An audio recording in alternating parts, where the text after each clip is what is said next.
How's it going, everybody? Nick Lang here, and this is my update of my Infinitve truck as well as a new truck. I'd like to tell you that both of these trucks are completely brushless, while the new truck, the Caldera by Red Cat Racing, comes brushless. So let's take a look. The body of the Infinitve is basically the same as from when I last ran this video with the Durtrax Onyx system, which has been out of commission now, due to the fact that it had a problem by using a solvent instead of a cleaner for the motor, and the motor basically became kaput. The Caldera, as you can see, had a lot of mud on the body, but it's still the stock body, I'm telling you that much. The wheels of the Infinitve are basically the stock wheels that I originally got in the brushed version of the Infinitve. But thankfully, these held up pretty well. Except for one wheel, which had a hex problem. You cannot see it, but I have to take it off, which I won't do. Now these wheels are totally rad, as I say. They basically have chrome wheels and an intriguing tread pattern. And unlike my Infinitve, which has that one wheel with a hex problem, all four of these wheels are completely perfect. How about we go inside, shall we? As you can see, the Infinitve looks much different without its Durtrax Onyx system. The only major differences I have for it is a Mad Gear brushless servo and a Mad Gear motor. This brushless servo is this brushless ESC sorry about that. I meant to say ESC beforehand, but I just got stuck in the word servo. Anyways, the ESC is about 45 amps, and the motor is about approximately 3,421 kV. So it's a slightly powerful version of a mild brushless system, but it'll do. On this motor, on this truck, you can see exactly the same setup, just a different layout. Here's the ESC and here's the motor. Very rare to see an ESC behind the motor, unlike the ESC in front of the motor.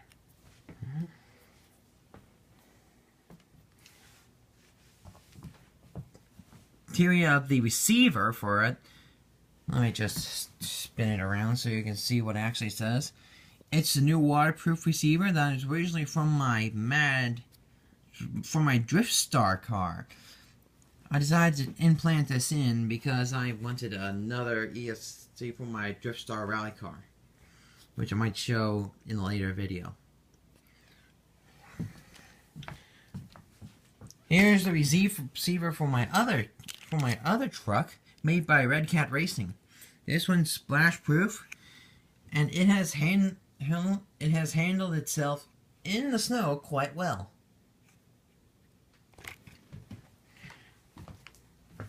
The only things I have done to this truck is I had to get rid of a certain servo because it was too powerful, because it caused a problem.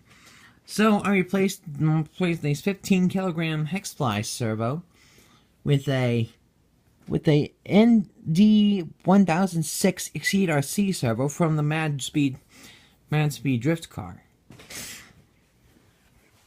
And it's splash proof, just like I wanted it.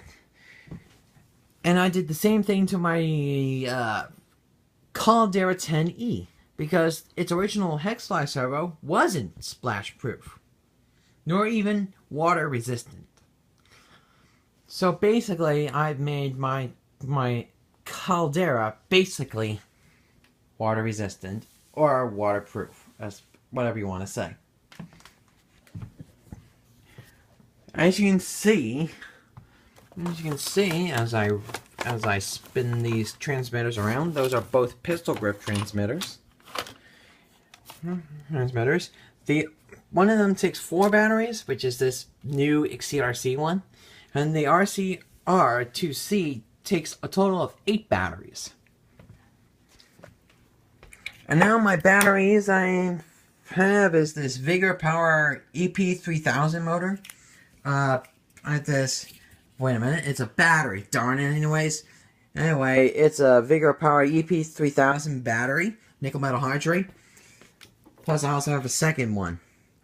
The markings are so I can distinguish one from the other. And now my LiPos right here. This is my old Gens Ace 53,000 milliamp 7.4 volt 30 cell battery. I think it still works. I haven't used it in quite a while though. And here is my SkyLipo 3320C battery.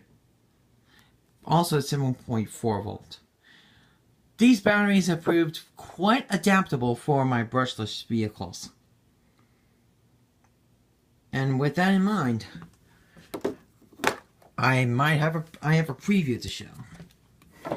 I actually have 2 Team Orion Super Duty nickel metal hydride batteries that I bought at the Hobby Town. So I might find a new truck once I get rid of my old trucks, as I say. So I'm not sure if I'm going to keep one or the other. But these trucks certainly taken a lot of abuse. With the Infinitve of seeing better days, though. In fact, I thought that one of my ESCs, since I ran it outside, was fried. As it turns out, I think there was a loose connection. But hey, it works now. Just wanted to tell you that much. This is my most durable of them, except for the front bumper. You can see that this bumper has seen the worst, has broke.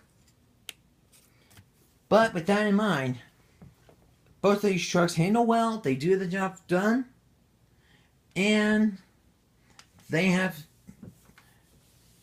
pretty bright futures ahead of them, I think. So without a doubt, this is Nick Lang signing out.